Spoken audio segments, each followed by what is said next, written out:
Magpapatayo ang pamunuan ng Hyundai ng Display Center at Service Center sa bayan ng Sultan Kudarat, Maguindanao del Norte. Ito ang masayang ibinalita ni Mayor Dato Shamim Berwar Mastura matapos ang pagpupulong sa mga kinatawan ng kumpanya. Ang Partners in Peace and Progress story mula kay Quizat Chavez. Masayang ibinahagi ni Sultan Kudarat Mayor Dato Shamim Mastura ang kanyang naging pulong sa pagitan ng mga kinatawan ng Hyundai kaugnay ng nalalapit na pagtatayo ng Hyundai Display Center at Service Center sa bayan ng Sultan Kudarat. Ayon sa plano, itatayo ang pasilidad sa Dato Magid Mukamad Building sa Barangay Bulalo na magsisilbing Hyundai Showroom at Service Center.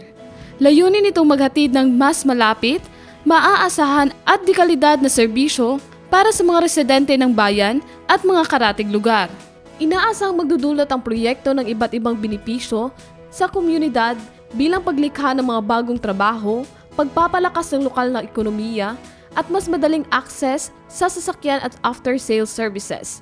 Isa rin itong patunay ng patuloy na pag-unlad ng bayan at ng lumalaking kumpiyansa ng pribadong sektor na namumuhunan sa Sultan Kudarat. Sa pamumuno ni Mayor Mastura, patuloy ang pagsusumikap ng lokal na pamahalaan na maghatid ng mga proyektong magpapasigla sa kaunlaran ng bayan at magbubukas ng mas maraming oportunidad para sa mamamayan. Quizat Chavez, iMinds, Philippines.